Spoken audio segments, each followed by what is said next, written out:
Écoutez, chers amis, j'ai beaucoup de plaisir à me retrouver parmi vous aujourd'hui, dans un contexte qui est particulier, puisque cette année, on ne peut pas faire de vœux dans la salle de l'Espace des Arts comme on le fait traditionnellement, mais ça ne m'empêche pas d'avoir beaucoup de plaisir de passer un petit moment avec vous aujourd'hui, simplement pour partager le fait que 2021, ça a été né, bien sûr un petit peu compliqué.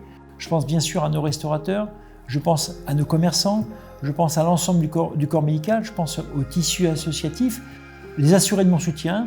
On a toujours été présents, on sera toujours présents à leur côté, on continuera à être présents à leur côté dans les années qui viennent. C'est le sel du Pradet. Vous êtes le nerf vital du Pradet. Donc remerciements bien sûr aux agents municipaux, remerciements à l'ensemble de mon équipe d'élus qui ont œuvré sur l'ensemble de l'année 2021 pour faire en sorte que cette année se passe dans les meilleures conditions possibles. Nous voilà au début de 2022. Écoutez, les objectifs sont les mêmes, tout simplement. On veut préserver cette qualité de vie que chacun nous reconnaît au Pradet. On a beaucoup de projets en tête. La ressourcerie, bien sûr, qui va être une nouvelle déchetterie avec des normes modernes. C'est la piste cyclable qui va partir du centre-ville et qui va aller jusqu'à nos plages.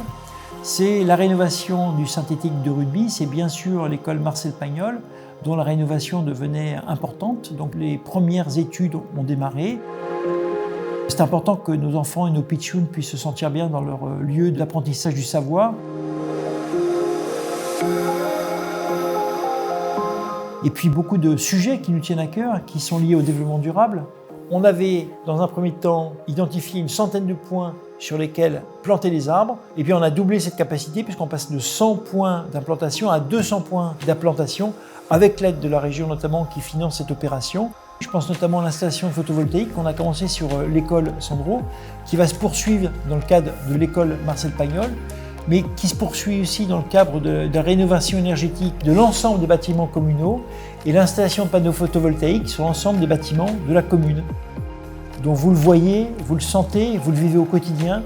La qualité de vie au Pradet continue à s'améliorer. 2021, même si ça a été une année difficile, nous a permis de construire pour les années qui suivent et on s'y emploie au quotidien. Tous ces projets participent à la préservation de l'esprit de village qui fait la force du Pradet. Voilà, chers amis, ce que je voulais vous dire aujourd'hui. Vous me manquez beaucoup. Ce que je peux dire, c'est que ça me manque de ne pas vous rencontrer, ça me manque de ne pas vous parler, ça me manque de ne pas pouvoir partager avec vous la galette des rois traditionnelle qu'on partage tous les ans. Mais ce n'est que partie remise. On va sortir renforcé de cette crise 2021.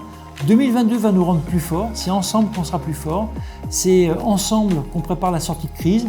Et ce que je peux vous dire, c'est que les années 2022, 2023, 2024, ce sont des années sur lesquelles on pensera à la crise Covid, elle sera loin derrière nous et on se dira on a bien fait de faire ce qu'on a fait au Pradet, on a renforcé cette qualité de vie et on aura beaucoup de plaisir à se retrouver ensemble et à partager le bonheur d'être dans cette belle commune du Pradet. Je vous souhaite à toutes et à tous une excellente année 2022 en famille, avec les amis et tout le bonheur possible.